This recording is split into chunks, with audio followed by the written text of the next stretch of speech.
Hey everyone, welcome to a new episode of the Early Prelims Podcast.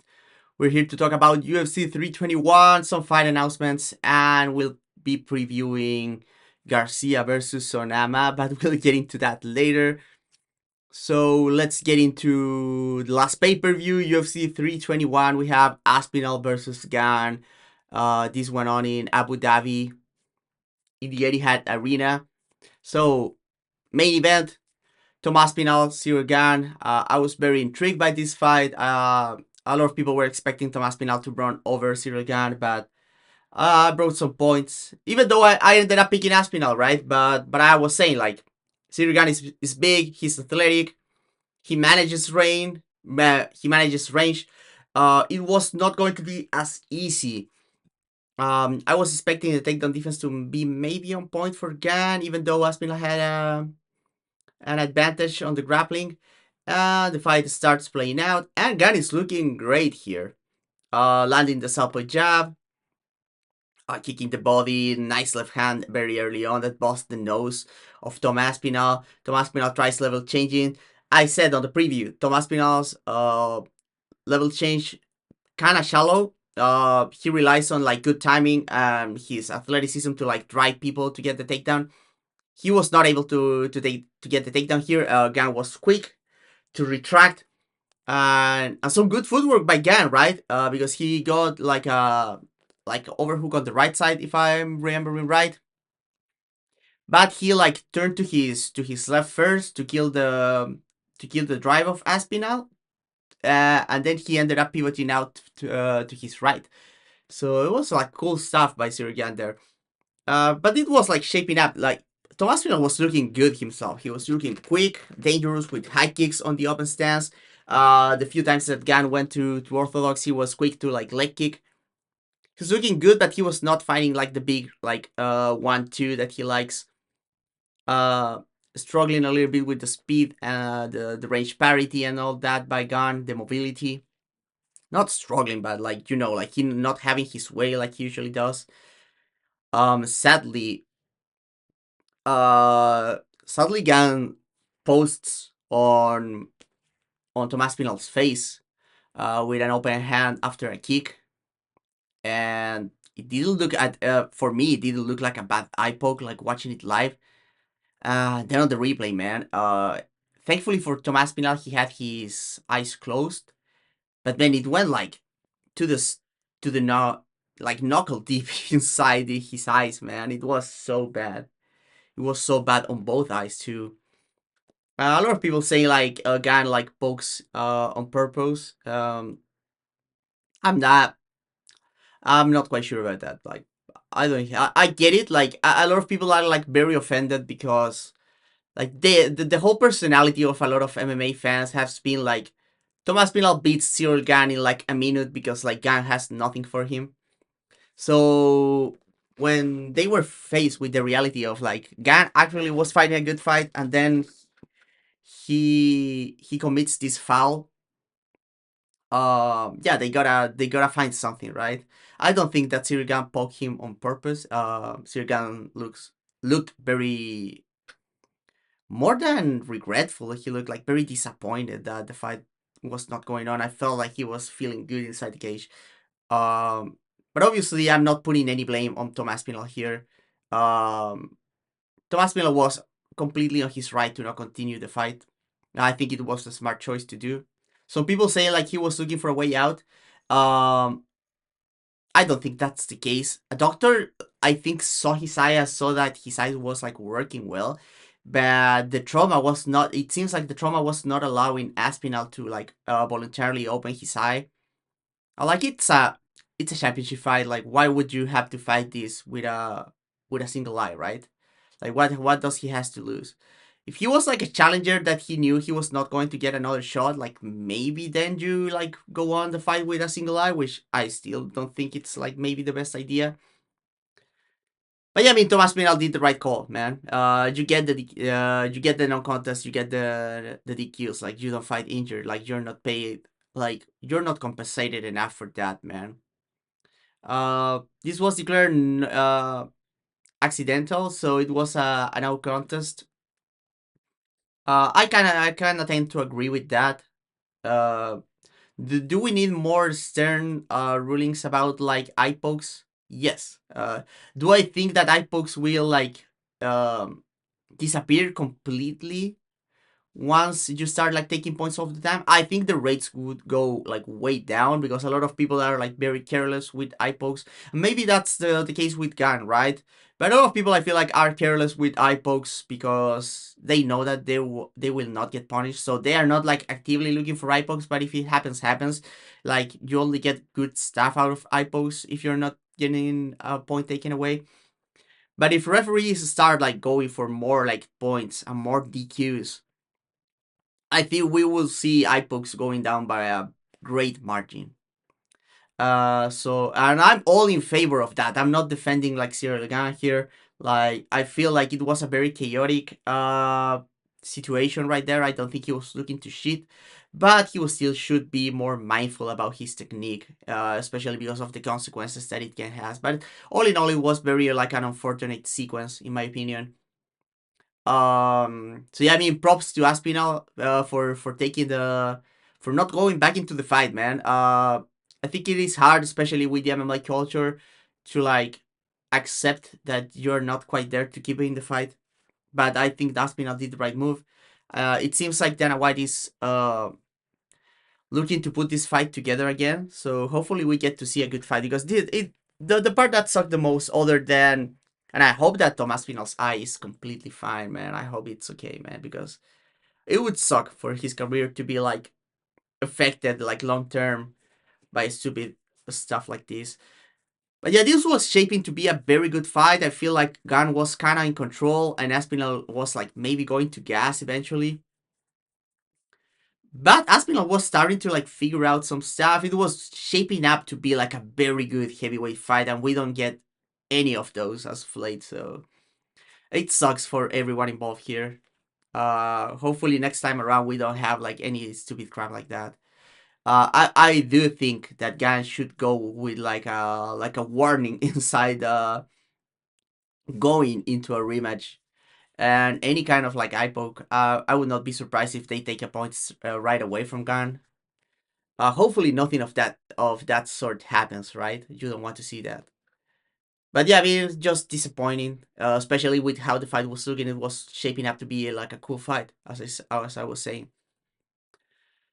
Co-main event, so Mackenzie Dern against Birna Jandirova for the vacant strawweight title as Zhang Weili is moving up to fight Valentina at 125. This fight kind of sucked, and a lot of us were expecting that, right? Like, uh, I gotta say, kind of disappointed by Birna's performance here. Not like I mean, Dern is like a uniquely bad matchup for Birna, like more athletic on the feet and can match her on the ground, which is something that Birna like. She usually only has to face one of those, right? Like she's facing like I don't know Amanda Lemos, and it's like okay, yeah, Amanda Lemos like way better striker than Mackenzie Dern, like more dangerous, more polished, bigger power. But if Birna gets it to the ground, she has a very clear like path to victory there. Or if she faces like someone like the few like grapplers that can match her, like she can like fight on the feet because they are not very good. But Dern is not like super good on the feet, but she's like very quick, very powerful, man. And another thing for Birna that was disappointing to me, especially because I picked Birna here to win, was that the gas tank did not hold up. I was expecting Birna to have the better gas tank here, because we've seen Dern gas in the past. And Birna has very consistent about winning like third rounds.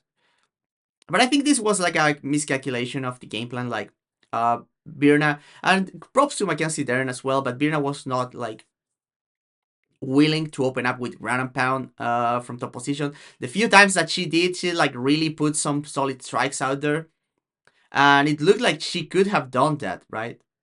She could also she could she was also winning when she was holding Dern against the fence, something that she did not try at all during the fight. Ended up by chance there a few times, and she was winning there. And she brought some good ideas to the striking. And to be fair, this was super close. I feel like you could score it like either way. But But seeing it from the Birna perspective, like this was not a robbery. Like many of those rounds were insanely close, and especially like I feel like Birna was doing well in a lot of exchanges.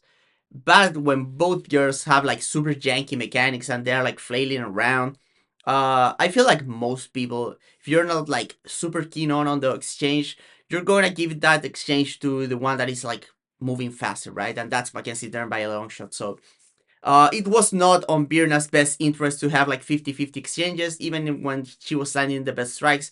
It wasn't looking like that. So yeah, I mean, congratulations to Mackenzie Dern. I don't think she looked great here, especially considering like she had like a good matchup on her hands. She did a good job of like attacking with strikes, being very active from bottom position, and that allowed her to like win the fight because Birna was not sealing the rounds with the takedowns. So yeah, I mean, it is whatever. I don't think that Mackenzie Dern is the best strawweight, even if you remove um Zhang Wei Li from the equation. It's more of a like a right person in the right place here because Birna has been making a career of beating the girls that beat Mackenzie Dern, right? Which is like it feels so unfair, but Mackenzie Dern showed up to the opportunity and she won the title rightfully, I think. But like, do we trust Mackenzie Dern to beat like Yan Xiaonan on a rematch? I think Yan Xiaonan does her worse if they rematch right now. Mackenzie Dern does not have the takedowns that Birna Jandiroba has, even if she's like just as good or even better as a grappler. And when she's like facing a better striker, she starts falling apart. Mackenzie Dern does have like dog in her though. She's insanely tough.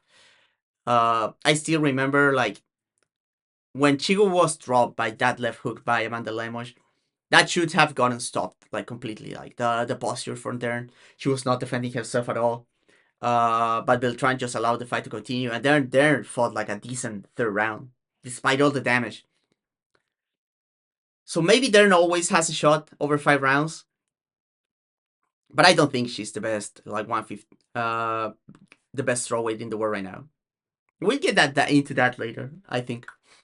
Before that, we saw Umar Nurmagomedov versus Mario Bautista. Great fight, this one. I said going into this pay per view like this is the most skilled fight in the pay per view, and it showed. Uh, I was thinking that Bautista was going to be able to like be game with scrambles and just like come strong late. And he fought a pretty decent third round, but yeah, Umar superior here. Like Umar on round one and round three. I feel like round two was close, but I still tend to give it to Bautista because of the knockdown. Because the rest of the round was competitive, Umar was not landing any damage from top position on that second round. Third round on damage was close, but you still gotta go Umar there. But yeah, Umar just fantastic wrestler, so quick on the feet, like not super like not a lot of depth to Umar's striking. I maintain that. Like he has some very good. He maximizes his attributes, especially here like his speed, dexterity with the legs, his good timing for counters, his mobility to make use of good footwork. Bautista has some good ideas. He was exploiting the defense of Umar at times, but Umar can always like surprise with a huge takedown. Bautista not able to create like scrambles as quickly from second round and third round. Great showing by Umar here. Probably next for the title again. The only thing that you can do with Umar other than that would be like facing the winner of like Shan O'Malley versus Song Yadong, which is something that's coming. If the timeline doesn't line up after Murad versus Pierre Yan. But yeah, fantastic stuff by Umar. I was expecting like maybe better from Bautista, but I feel like this fight shows some limitations of Bautista, especially like some problems that he has like staying in boxing range when he's feeling like the threat of the takedown. He was starting like making some silly decisions that put him in danger here. But still, Bautista looked like a very very good fighter here. I still feel like Bautista versus Merab is compelling, to be honest. It's just like Umar does quite a lot of things better than Merab. I feel people don't realize, even though Merab beat him in their fight, which was very close. But I would be very interested in seeing like a rematch between Umar and Merab. And I would still be interested in seeing Mario versus Merab, even though that's like off the table unless Merab loses against Prior Yan. But yeah, this fight was great. Was one of the highlights of the card. Very cool. Congratulations to Umar. He looked great. Yeah, he's a monster, man. He's so athletic, so big for the division, so fast, and his wrestling game is so resourceful, man. He's the complete package, man. Alexander Volkov faced with Jailton Almeida, a split decision, which is crazy because like I don't see how you can score rounds 1 and 3 for Almeida, either of them. Like Volkov won those rounds super clear. The thing is that Volkov cannot defend a takedown from a competent takedown artist to save his life. But from half guard, he was like stalling all the damage. Like Jailton Almeida is like maybe the biggest gap between wrestling and ground and pound that we've seen in a while, because like he can play, he can get takedowns, man, but he cannot hit you from top position like at all. He's awful at that. But yeah, I mean, if Volkov wanted to make a case to like bypass Gun here on the rematch, yeah, it's not happening. I've heard some people wanting that, like, oh, it should be Volkov versus Aspinall next, but nah, nah. Like Gan impressed more before the Eyepoke than Volkov did in this fight, to be honest. And Almeida, man, Almeida is something that was interesting here is that Almeida showed up super light, like around 230, when he has shown as high as 250. Uh, so I guess he wanted to be quick, and that was useful for the takedowns, but I'm not quite sure if that was very useful from top position. I don't know. The opener of the main card was Azamat Murzakanov against Alexander Rakic. Um, I picked Murzakanov here. By the way, I picked Volkov on the last fight. I was expecting him to finish Almeida on the feet though, but he was able to like do enough damage on the portions of the fight that were on the feet, and then not allowing Jailton to do anything from top position. So yeah, Murzakanov versus Rakic. I was picking Murzakanov here. I felt like Rakic, he's like super big. He's sharp. He has some good skills, but doesn't have like a lot of depth. He's very like confidence dependent too. He can be somewhat reactive. And Murzakanov, even though he hasn't faced the same level of opposition, felt like Southpaw kind of complicated for Rakic. Big puncher, quick, hard to wrestle. And yeah, this one was kind of cool because like Murzakanov was like conditioning Rakic to get onto like the, oh, whoever gets outside foot position is going to win here. And Rakic has some tactics to deal with that. He was using like a split step to get his foot out.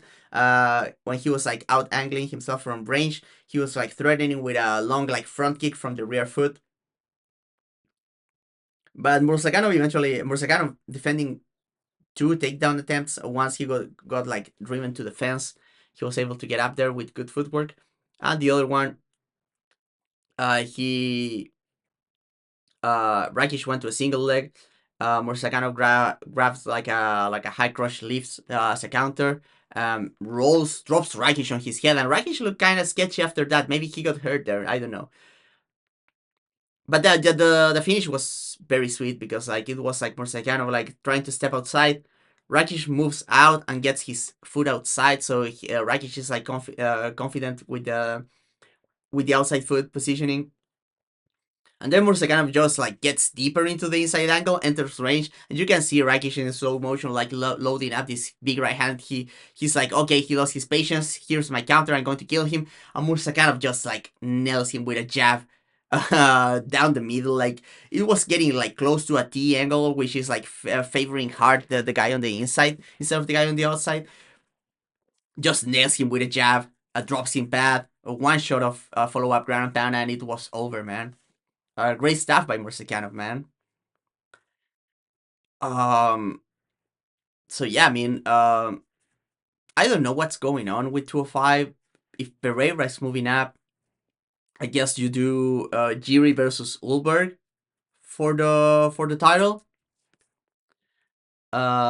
If Jiri is fighting for the title next against Pereira, or if Ulberg is fighting for the title next, I guess you do the other guy against Mursakanov. I would be all for that. Mursakanov versus either Jiri or Ulberg. Very good fight actually.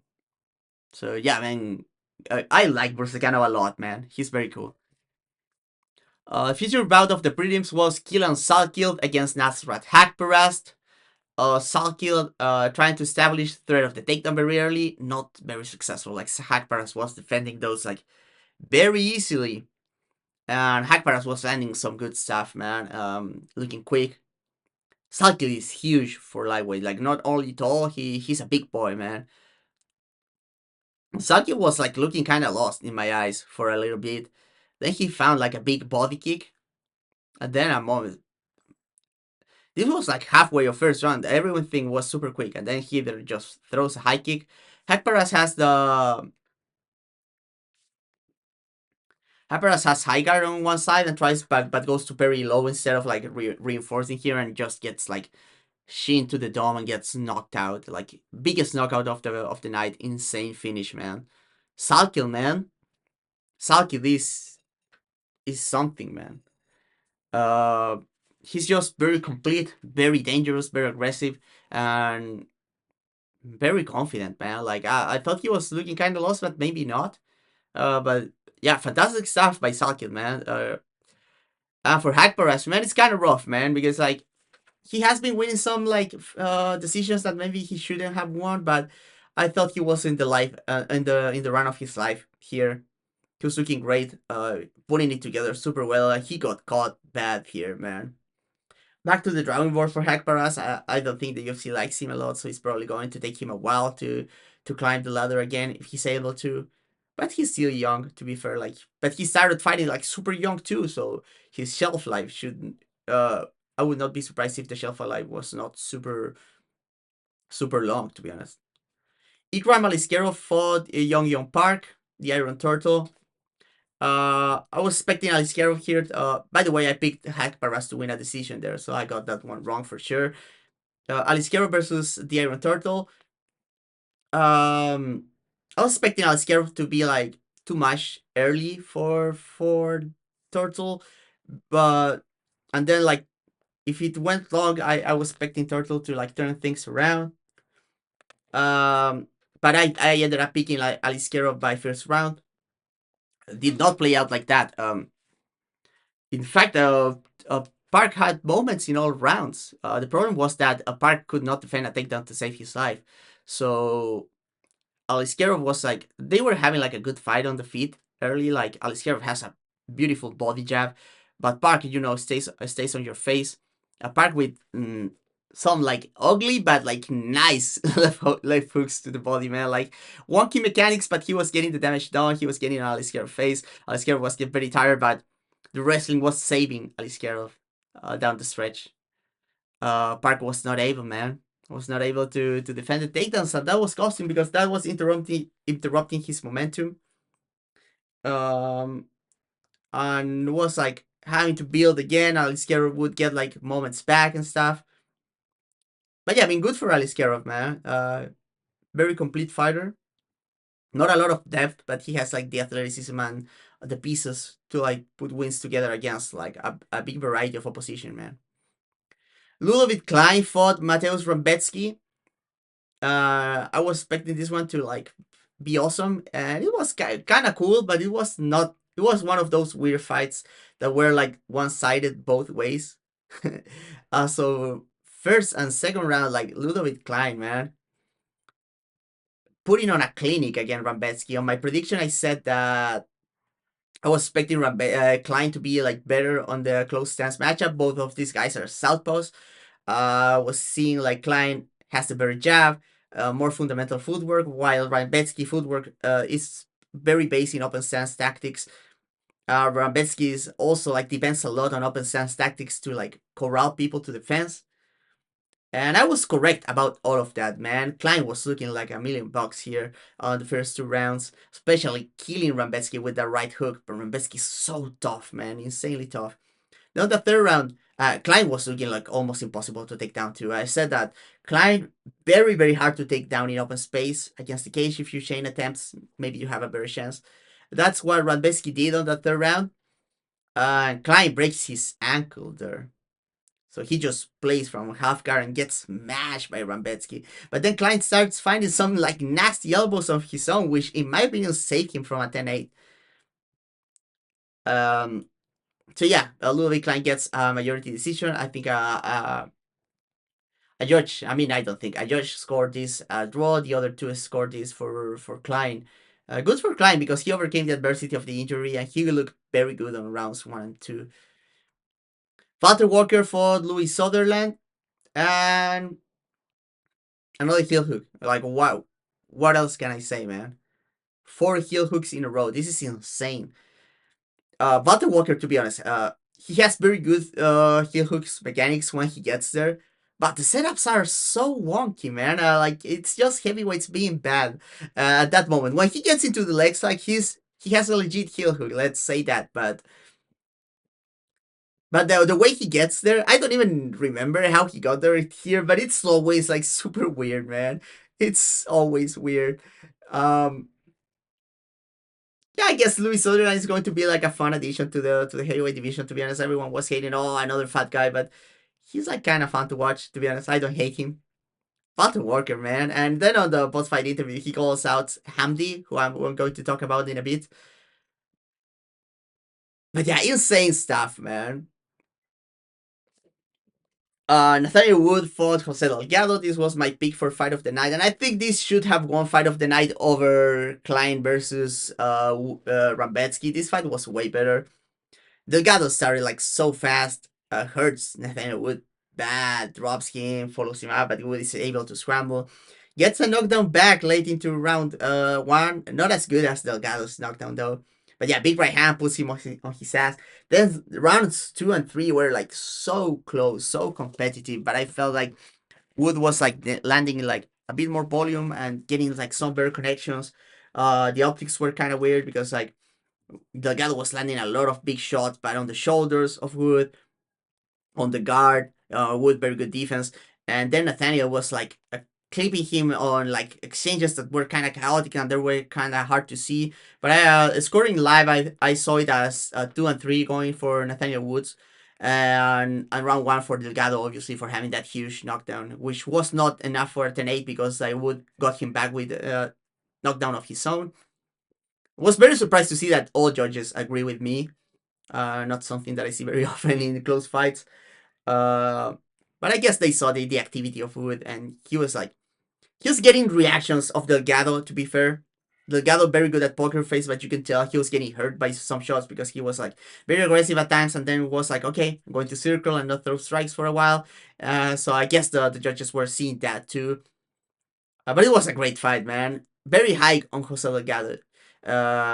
He's very young, big for the division, dynamic, aggressive, competes everywhere. He's very nice, man.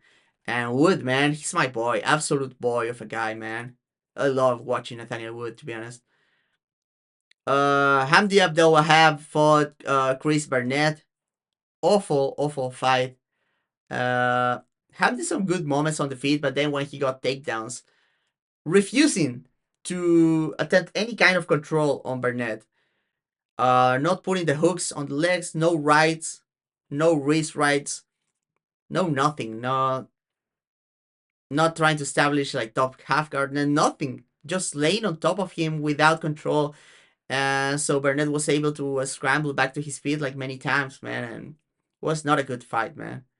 Handy did look sick at times, man. He got a few like very nice takedowns, and look nice on the feet too at times, but then they both got tired and the fight was a mess. But I'm all for seeing like Hamdi versus Walter Walker, to be honest.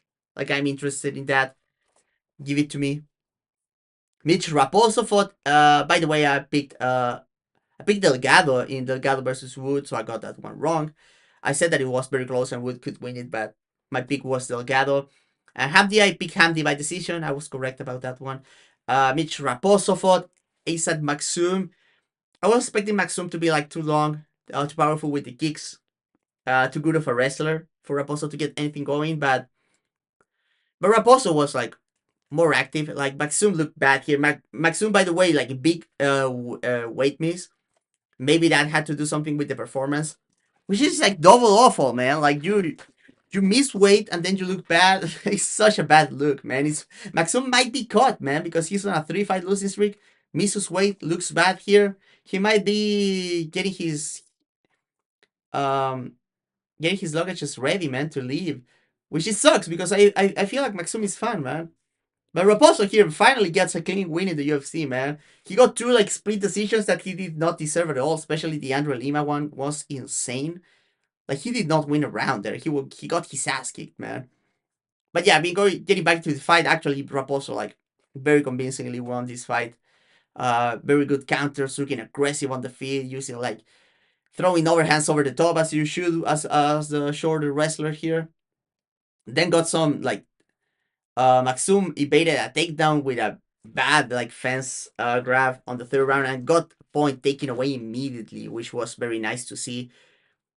Good for Raposo, man. Finally getting his UFC win, man. Congratulations to him.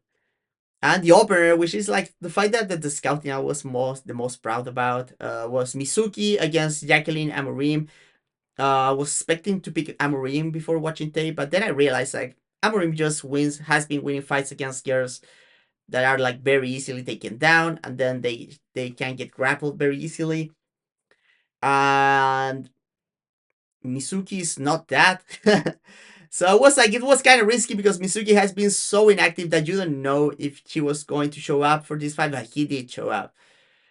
She looked great. Even when taken down, she was able to minimize damage and get back to her feet. And then from top position, like land ground pound against a very decorated BJJ fighter here in Amorim. And then just breaking her down the line with body shots, knees to the body, punches to the body, uppercuts from inside the clinch, a ground and pound from top position. Like Mizuki looked like the whole package here. Very happy about her. I might be doing a video about her. And not so much about maybe about like a mix of talking about her because she was a prospect when she was like 15 years old and now she's like 30, right? Um, so hopefully Mizuki gets to be active in MMA right now because like she's so cool to watch. One of my favorite women's MMA fighters out there. Yeah, that was the event. There was some good stuff. If you want to watch like good fights, or just watch like if you want to watch like good performance, like watch Mizuki, watch Mursakanov. If you want to watch like good MMA fights, I'll watch Nathaniel Wood versus Jose Delgado, Ludovic Klein versus Rambetsky, Umar Nurmagomedov versus Mario Bautista. Those were the highlights of the night. Main card was pretty bad to be honest. Like we got to a very good start with Murskanov, and I mean it wasn't I know because we have Volkov in between. But yeah, Mursakanov and Umar versus Mario, those were very good. The rest of the main card was like complete ass. But yeah, let's get into some fight announcements here. Up. So, Matt Schnell, who I think he retired at one point, he's back. He's fighting Joseph Morales, who won the Ultimate Fighter not long ago. Joseph Morales looking very good, man. Bit of a mirror match here, like long flyweights who are like good boxers and good wrestler scramblers. Very interesting fight. This one has like banger written all over it, but I think I'm like leaning Morales at this stage. Um, the King of Kung Fu, Muslim Salikov, is fighting Uros Medic at UFC in the Apex on November. Uh, so this one is in 2 weeks, right? Yeah. Um, Salikov surprised with a huge knockout on his last time out, but I think like Medic is kind of bad for him. Like long, younger. Medic does has a tendency to get hurt on the first round of fights. Maybe you don't want to get hurt by Salikov. Maybe you won't get up if that happens. Yeah, I mean, I don't hate this matchmaking, to be honest. Like, Medic has not been perfect at welterweight so far, and Salikov is coming off a big win himself, so I guess that's cool. Martin Vettori is fighting Bruno Ferreira at UFC 323 on December. Um, Vettori showed up against Arnold Allen, man. I mean, not Arnold Allen, Brendan Allen. uh, he looked very decent against Brendan Allen. I feel, man. Vettori, yeah, he's not as durable anymore. He's getting hurt now, but at least he showed up with like good volume, aggressive, trying to make adjustments despite his limitations. So I thought Vettori was done, but he looked pretty decent in that fight. So I think he might still be a bad matchup for Ferreira, but Ferreira so big of a hitter that he might put Vettori out. But if he doesn't, man, might be a hard fight. Like Vettori is very hard to grapple. I don't think that Ferreira is going to be like get like the judo throws on him. And if he goes long, like I feel like Ferreira can get tired and Vettori can take over, man.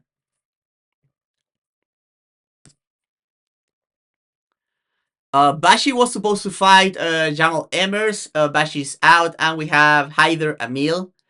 Still a banger. Uh, Maybe a better fight for Emmers. I mean, if Emmers got it on the feet against Bashi, it was like a lot easier than this one, but maybe it's going to be easier to keep it on the feet against Amil than against Bashi. Oh, it's still a very cool fight. This is going on at the Apex event in November too. At lightweight, we have Terrence McKinney against Chris Duncan. They're doing Chris Duncan dirty here, man. On the run he's in and against the opposition that he's been beating, should be fighting someone better than Terrence McKinney. And Terrence McKinney, like, always so dangerous on that first round. I'm expecting Duncan, because Duncan is just so tough, man, that he's going to be like, he's going to overcome that first round. He's going to end up beating the shit out of McKinney, I feel. But still, like, dangerous fight, man. Like, kind of unfair for Duncan, man.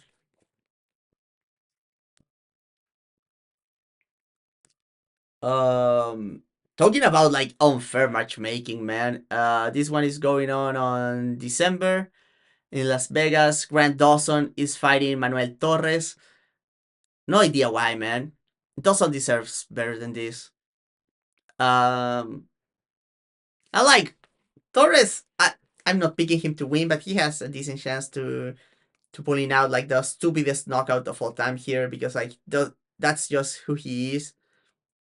But yeah, I feel like Grant Dawson is going to like dog walking on the ground, to be honest. I don't trust like Loco Torres to have like anything resembling the kind of like takedown defense that you need to beat like Grant Dawson, man. He's going to find out about wrestling here, man. Talking about finding out about wrestling.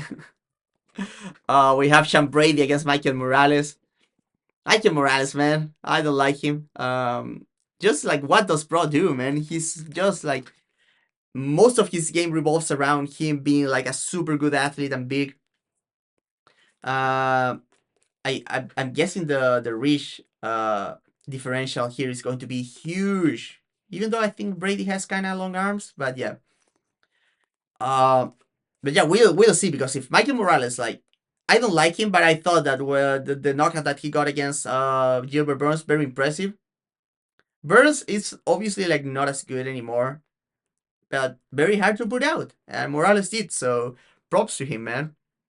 If Morales can beat Brady, man, I'm not going to turn into a fan, but like you cannot deny that he's like legit good, because like Brady looked on fire against Leon Edwards, man, and he's like finally putting like he's getting like he's taking some inspiration from like Bilal Mohammed in the sense that he's very active on the feet, even though he's not that super good, but he's very active and aggressive, and then he just changed the wrestling, and he's better at the wrestling part and the grappling part that Bilal, I would say. Um, but does Brady have the cardio in a fight where he's struggling?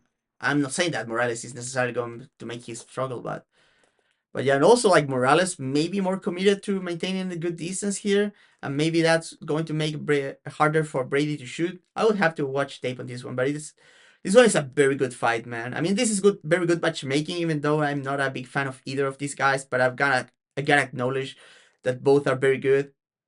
This is a great fight, man. This is going on at UFC 322 in a couple of weeks. On that same event, we have a very important fight at flyweight. Brandon Moreno is fighting Tatsuro Taira. Great fight. Great fight. Moreno always been a super good scrambler, man. He has a jab, he has a toughness. Taira has been looking like $1,000,000 though, so fast. And he showed to be a dog in that Roybal fight, even though he lost. But he was like fighting hard till the end, man. Taira is a real fighter, man. And if he beats Moreno, man, it's like Taira for the title is kind of undeniable at that point. Maybe they do a rematch with Roybal, I don't know. Especially if like Joshua Ban is the champion, we might have like the would Tyra versus Joshua Ban be like the youngest title fight of all time? I'm pretty sure it would be, right? I mean the yeah, if Ban wins against Pantoja and then Tyra fights Ban, even if it's like in a year from now, I would feel like that's the youngest title fight of all time, right? And both are so good, man. Um Okay, let's keep at it with we're bouncing between like good matchmaking, which was like those last two, like Morales versus Brady and Moreno versus Tyra, and now we have like unfair matchmaking here. Fares Siam is fighting Nassim Sadikov, and both of these guys deserve like fighting into the rankings already. I'm not going to complain too much because this is a banger, man. This is going to be so sick. There's a chance though that Fares Siam's like stalks Sadikov at the end of his range. Sadikov really wants someone that wants to engage, but you know, Siam is maybe too game for his own good, and he's going to engage Sadikov in the places that he wants.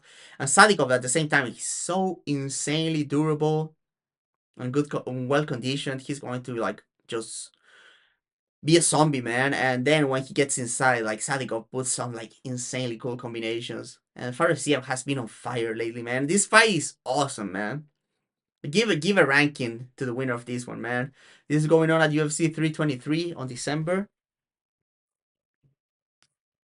This one is good matchmaking. I feel. Jan Blachowicz is fighting Bogdan Guskov. Blachowicz has not been winning as of late, even though he has been in very close fight.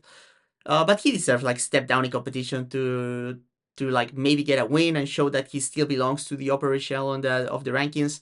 Guskov has been winning, has been getting the big knockouts. Um, Not against the best opposition, but he gets a shot at like make a big leap here. But I'm not against it, to be honest. Like cool fight, and it's going to be action packed. And one thing is that Guskov is not going to have like the slow kickboxing fight that a lot of guys have with Blachowicz. He's going to go. He's going to go to exchange in there, and that's where Blachowicz is at his more fun. I would say so. It's a cool fight. This is also going on at UFC 323.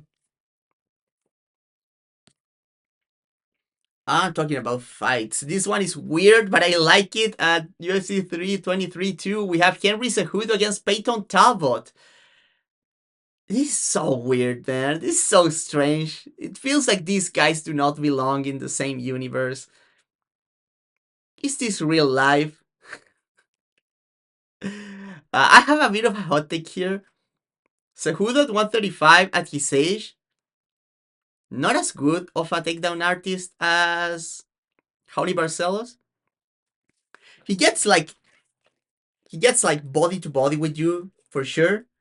The inside trip from Cejudo is like fantastic, one of the best takedowns in MMA. But like shooting from the outside, I would say like Raoni Barcelos better than Cejudo, man. You can get mad at me all you want. Like, oh, Cejudo has a gold medal. I don't care. Okay, watch the fights. Do not talk about credentials here. Cejudo at this age, not as quick. I mean he's very quick on the outside, but for whatever reason, like he doesn't have like a great shot, man. He's not able to penetrate. I don't know if he has like bad knees or whatever at this stage. And Talbot, one thing that these guys have in common, man, both are so insanely durable, man. So then we might see some bunks, some big bunks in this one, man. So yeah, I mean, if Talbot wins, that's huge for him, man. Especially in the stage that he's getting on a pay-per-view. And if he loses, it's not the end of the world. He's still super young, and Cejudo, even old Cejudo, is legit, a legit fighter, man. He rocked Merab, man. Merab is the champion, so it's a cool fight, man. It's weird, but it's cool. Ismael Bonfim is getting on his brother's card here. And he's fighting Chris Padilla in that event, headlined by Bonfim versus Brown. This is a cool lightweight fight, man. Padilla is good, man, and you guys know I like Ismael Bonfim a lot. And I maintain that he's the better of the Bonfim brothers, man. He might not get as far because lightweight is way better than welterweight, but Ismael Bonfim is like way cooler than his brother, man, and straight up better, man. But yeah, this is a cool fight. I like it. I like it. It's not super important, but it's a cool fight, and I support it. Nicholas Dalby is fighting Saigid Isagakamayev, and I probably butchered that name, right? This is going on in Qatar in November 22nd. Man, Dalby lost the fight immediately back to fighting like the unknowns. And in Qatar too, so you know he's getting robbed unless he kills this guy. He might have a chance though, because this guy lost like 4 or 5 years ago to Carson Harris. And no shade to Carson Harris, he's kind of dangerous, but that tells you that this guy is not like unbeatable or anything. But yeah, tough luck for Dalby, man. Marco Tulio is fighting Christian Leroy Duncan on next week. Yeah. Uh, this one is fun because like both guys like are like super dynamic, but Tulio has been already on a like old timer of a banger in the UFC. And I've been describing Christian Leroy Duncan as the most boring, exciting fighter out there because Duncan really wants to be cool, man. He's throwing like the spinning kicks, the elbows, and inside the clinch. He's like really trying to make it exciting. And then the fights are like kind of mid anyway. I don't know, man. But this could be very cool because like it's like two like super insane athletes who like the flashy stuff. They're going to be fighting someone that is going to match them. And I don't think Marco Tulio is going to like get shy here. And if you force Christian Leroy Duncan to fight, he's going to fight. So I think this one is pretty guaranteed to be like at least like silly fun.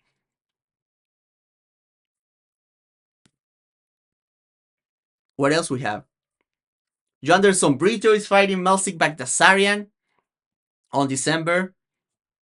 Cool featherweight fight. We'll see how Bagdasarian bounces back after getting killed by Jan Silva.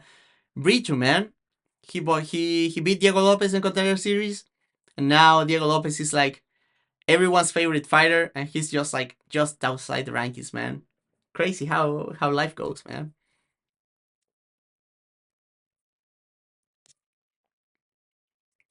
Mohamed Naimov is fighting Myron Santos, so Santos is moving down to 145.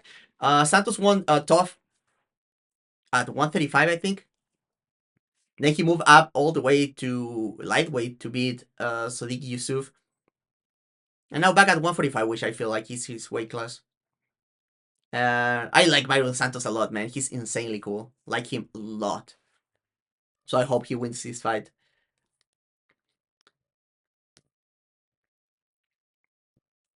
Jalen Turner comes back from retirement. It didn't last long, right?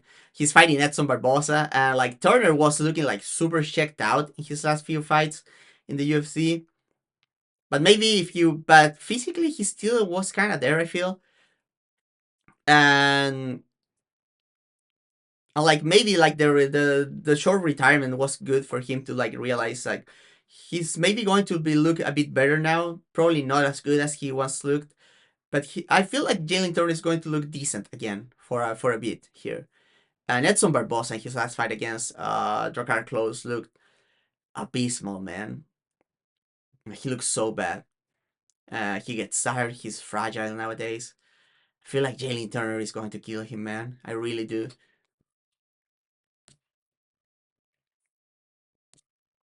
Let's get back to unfair matchmaking here. Because Chepe Mariscal and Pat Sabatini, instead of fighting someone to get inside the rankings because they are like huge runs, they're fighting each other. This is a rematch, by the way, from the regional circuit where Chepe Mariscal won a few years ago. I feel like this one is especially mean to Pat Sabatini because like Pat Sabatini can pretty much beat almost everyone outside the rankings. Like he can just like get a takedown and a submission on most of those guys. And Chepe Mariscal is not one of those guys that he can do that to. I mean, maybe, but I feel like Chepe is going to win here. Too good of a scrambler, too good of a wrestler for Sabatini, and way better striker, man. Not that Sabatini is a bad as a striker, but Chepe is nasty, man. And I feel like Sabatini probably gets tired down the line in a rough fight. Like I know he can wrestle for like 15 minutes, no problem. But when you start mixing like all the body knees and elbows and the leg kicks and all the stuff that Mariscal is going to be throwing at him, yeah, I'm looking forward to this one. Like this is a banger. No, don't get me wrong. I just feel it's kind of unfair to both guys. And let's quickly talk about Garcia versus Onama before leaving. So this Saturday, on the back at the Apex. We have 13 fights. Our main event is Steve Garcia versus David Onama. So Garcia coming off that win against the ghost of Calvin Cater. And Onama is coming off that Giga Chikatsu decision. That was kind of sketchy, even though I like the performance. I feel like you can maybe score that one for Giga. So yeah, Onama, since losing to Nate Landwehr, he's on a 4-fight winning streak, which is very impressive.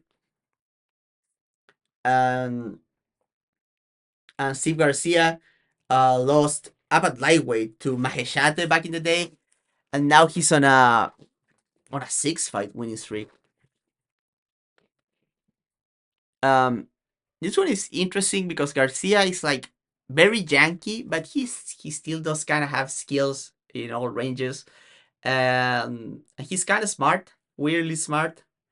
Onama is a lot more skilled than Garcia, has more depth to his striking. He's a better put together fighter. But he's kind of sketchy, man. You don't want to be sketchy against Steve Garcia. I have a bad feeling. I want Onama to win here, but I feel like Steve Garcia is probably going to hurt him. And like you don't want to get hurt by Steve Garcia. He's dangerous, man. He's a mean guy, man. A mean machine, man. Now, it's a cool main event. I don't hate it as much. Everyone is saying, this is the worst main event in ages. Like, this is a good featherweight fight. Maybe between like kind of like sketchy, funky guys, but it's a cool fight. So do not complain that much. Waldo Cortez Acosta is fighting Antedelia. Antedelia made his UFC debut against what's his name? Marcin Tibura, man. Very impressive putting Marcin Tibura like out in the first round. But Waldo Cortez Acosta, if one thing is true about Waldo Cortez Acosta is that he has fucking shin, man. So we'll see if Delia can put him out or if it goes long, like Cortez Acosta can turn it around. I think Cortez Acosta did not fight a great fight against Russian big guy, his last one. I'm blanking on names, man. I'm running out of steam at the end of the pay per view. Pavlovich, yeah. So we'll see about that. Jeremiah Wells is fighting Temba Gorimbo. This is absolute jank weight. We might call. I gotta consult with my boy Dan Tom here, but this might be for the interim like jank weight title, man. This is insanely jank. Like Garcia versus Onama is like good quality jank. This is straight up like jank. It's so janky, and I'm not going to say anything about it other than that, man. Isaac Dolgarian is fighting Javier Del Valle. So Dolgarian, like one of those like first round blitz grappler, sprint grappler. Coming off that win against Brandon Marote, obviously he lost to my boy C-Rod, Christian Rodriguez. But he had a very impressive debut in the UFC, beating Francis Marshall in the first round. And Javier Del Valle, he comes from Contender Series, and he's coming off that win against that drone guy, Conor Matthews. Yeah, fuck him, yeah. It's okay. It's a cool fight, I guess. Charlie Radke, Shock Buffalo, Slurs guy, is fighting some guy called Daniel Fronza. No idea who that is. So no comments there. Arnold, come on, man. Come on, dude. Do not say that. Alan Nascimento is fighting Cody Durden. Very cool fight between like grapplers who can also strike. Uh, Interested to see with this one. Cody Durden may be losing a step. Is Cody Durden like on a bad losing streak, or did he like? Yeah, he's only on a 2-fight losing streak. He got a ninja choke against Machinal. Oh yeah, he's like 1-4 in his last 5 though. Yeah, man. Nascimento probably has this one, man.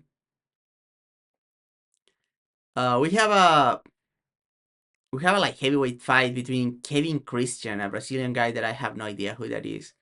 Is he a Contender Series guy? Yeah, he fought Contender Series last year. I have no idea who this is. And he's fighting Billy Elecana. So whatever. Timmy Kwamba is fighting Chang Ho Lee. And Chang Ho Lee, man, Korean Habib, man. He's cool. He's cool. I like him.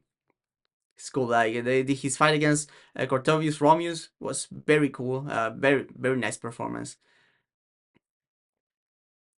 I like him. And Timmy Kwamba is also fun to watch, man. This is a cool fight, man. This one is like flying under the radar.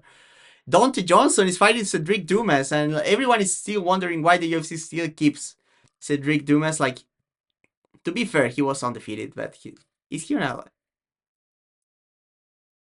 Oh, his last fight was a no contest, right? Yeah, so because of the groin shot, yeah, whatever. Dante Johnson fought like Super Show Notice at heavyweight in Contender Series. He was very small for heavyweight because he's kind of stocky, but he's like huge, man. Very interested to see how his athleticism translates to middleweight after dieting a little bit. But I like him. He's a big personality, and he punches very hard, so he's kind of cool. We have maybe the most important fight of the event, even more than the main event, relative to the division. We have Ketlin Vieira against Norma Dumont. If Dumont wins here, like, title shot is undeniable, man.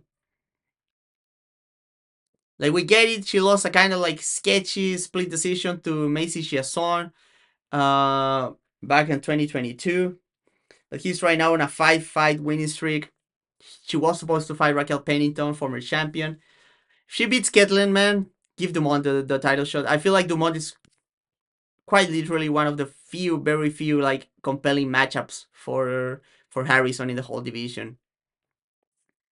I don't feel like Ketlin did solid against Harrison, and if Ketlin puts like a better game plan together and over 5 rounds, I feel like she could put on a very good fight against Harrison too, man. So I would say this should be a title eliminator, and I'm kind of weirded out that this is not on the main card, to be honest, because this is like a very important fight. Montserrat Conejo Ruiz is fighting Alice Ardelean. Is this an OnlyFan fight? Not that I care, right? Like, you can do whatever. It's just saying that it's kind of funny. My boy Phil Rowe is fighting Korean Tyson. We talked with Melo when we did the podcast together, and this one is a hidden banger, man. So I'm looking forward to this one. And Talita Alencar is fighting Ariane Carnelosi. Brazilian on Brazilian violence at 115. Should be okay. That's the event. It's not. We have quite a few interesting fights though. Like fights that I rate here: Vieira versus Dumont. I'm very interested in that. Kwamba versus Chang Ho Lee. It's going to be fun.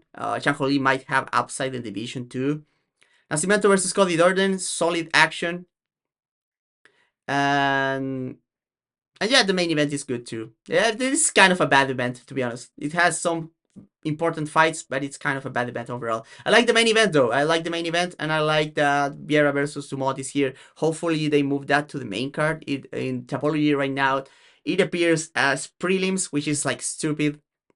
Why do you have Isaac Dolgarian on the main card and not like these girls? Like, I don't get it. Not to no, scrap that part. Like, why do you have Jeremiah Wells versus Semba Gorimbo, man? What are we doing here, dog? Anyway, that's it for the podcast. Thank you guys as always for joining me. Watch out for more content on the channel during the week. Maybe video about Mizuki. Maybe a video. No, not maybe. I'll be releasing a video about like Habib killing the wall walk against Dustin Poirier in their fight later in the week too. And I'll be back on Saturday with the fight companions. So you can join the Patreon for exclusive content. You can do donations over here if you want to help me out. Everything is always very appreciated. Thank you guys for watching as always, and get your merch too. Links down there, you know where to find them. Thank you guys as always for joining me, and I'll catch you guys on the next one. Bye.